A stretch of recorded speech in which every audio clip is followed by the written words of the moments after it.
Mary, your group represented, because you're a real lawyer, so is Andrew Weissman. You represented folks in the first birthright citizenship case.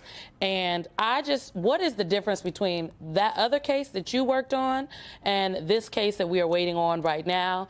And maybe just also your overall thoughts about all of the lawsuits that are being brought against the Trump administration. There are multiple cases, and some are brought, like our case, by actual pregnant women whose babies would be affected by this birthright citizenship order.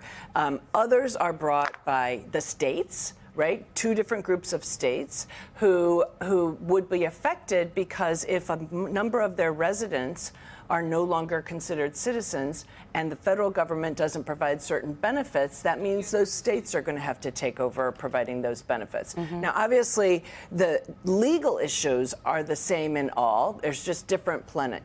So the legal issues are about what does the 14th Amendment mean? Trump's executive order would have eliminated birthright citizenship for the children of women who are here with unlawful presence, so people often think of undocumented, but also mothers who are here on lawful presence but temporary, like a student visa, a work visa, potentially temporary protected status, maybe even people with pending asylum applications, all unless the father was a U.S. citizen or a lawful permanent resident. So that means thousands and thousands of people were in chaos, not knowing if their children were going to be citizens, which is a huge thing. It confers all kinds of benefits, and it also gives you status to be here. So what the courts have found, what our case was heard on Wednesday in a preliminary injunction motion, there had already been a temporary restraining order issued by a Washington state judge the previous week, but that's a very temporary 14-day order. Our judge ruled from the bench that there was no support in the text of the 14th Amendment, the 125-year history since a Supreme Court case, Wong King Sum, made clear what birthright citizenship covers, and in just the way we've treated it throughout our history. And so then we saw that repeated by the judge in Washington the next day, and then we had another case argued yesterday we're waiting on a decision on, and there's another case being argued Monday.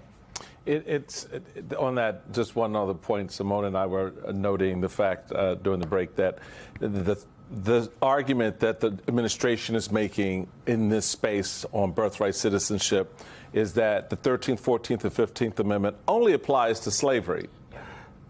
So they now all of a sudden they're concerned about the application of things to things in history like slavery so that they can make the case that those immigrant children who are born here are not U.S. citizens. So that may be sort of a bigger talking point. That is not what they argued in the papers in our case, and that's not what I've seen them arguing in the papers. They're arguing in the papers that 14th Amendment applies to people born in the United States and subject to the jurisdiction thereto. And the argument the government is making is that subject to the jurisdiction thereto means you have to have 100% allegiance to the United States and not any allegiance to any foreign country. That's not supported by history of what that clause meant. It's also not supported, more importantly, by binding Supreme Court precedent in a case called Wong Kim Ark that dates to the very late 1800s.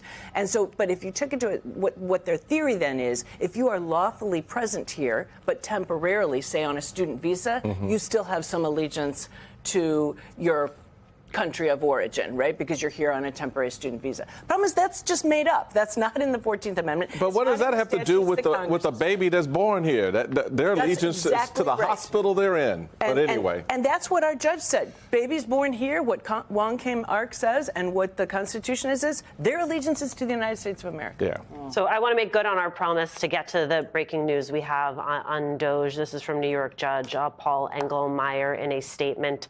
The court's firm assessment is that for the reasons stated by the states, they will face irreparable harm in the absence of injunctive relief. That is both because of the risk that the new policy presents of the disclosure of sensitive and confidential information and the heightened risk that the systems in question will be more vulnerable than before to hacking. This question of sensitive information to me seems to be a thread, whether you're talking about FBI agents who are worried about having their names released, whether you're talking about the Treasury Department and all of our potentially sensitive information. Once it is out there, there's no putting that genie back in the bottle. Yeah, that is why you're seeing courts here in New York, courts in D.C. taking this action, because it's one of these things where it's like, look, we have to do it now because there is no remedy afterwards. This is something that if the public learns of this, we're done. And it's really important to remember that this is an administration that has clearly shown that making something public to put a target on someone's back, they have already done that. So just to take Dr. Fauci, the administration didn't just say we're pulling your security. They publicly announced that they're doing it. The only reason to publicly announce that is to send a message to future people and to put a target on his back. You would normally do that quietly. You would not want people to know, oh, by the way, we just made this target easier.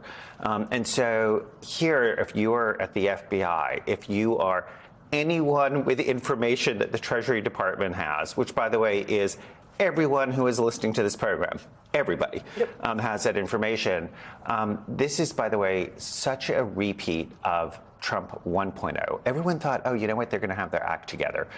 They've had so much time to pull their ducks in a row, or whatever expression you want to use for that. And they haven't. This is a kind of thing where you didn't need Elon Musk to do it. You could have done all of this in a way that wouldn't have caused judges of all sort of political stripes and persuasions saying, wrong. This is really not being done right. And that's why you're seeing Mary win her case.